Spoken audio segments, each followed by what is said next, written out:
Tapi satu hari tu saya hanya ada tinggal RM2 sekeping tau. Dulu waktu tu ada RM2 sekeping. Yang saya fikir saya nak isi minyak motor ni.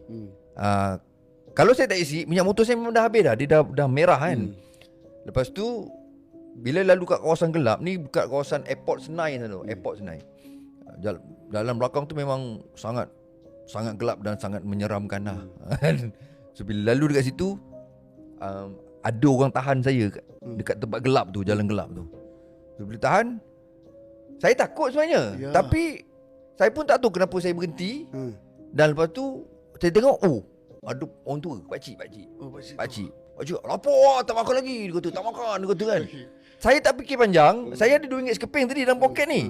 Saya keluar je RM2 tu, saya bagi je dia. Dah bagi kat dia, saya baru terfikir macam, siapa sih dia ni?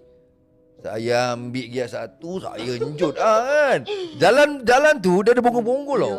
Bonggol-bonggol. Jadi motor saya ni dah boom. Tak kisah apa jadi. Tak jadi. Dengan helmet saya tutup saya punya ni.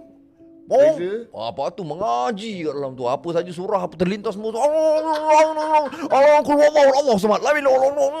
Mengaji tahu sampai rumah. Masya Allah. Tahu semua. Tak fikir pasal minyak tadi. Ya Allah, nasib baik tahu mengaji.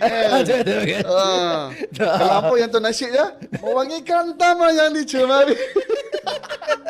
Ui bang, tapi abang membawa siapa dia orang tu? Okey, lepas tu cerita dia ada sambungan. Kan? Cerita dia sambungan. Waktu dalam AF, ni sehari sebelum final AF. Sehari sebelum final AF, saya tidur.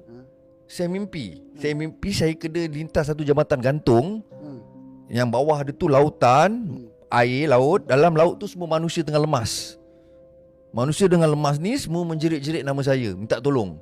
Saya dekat jambatan gantung tu. Mimpi.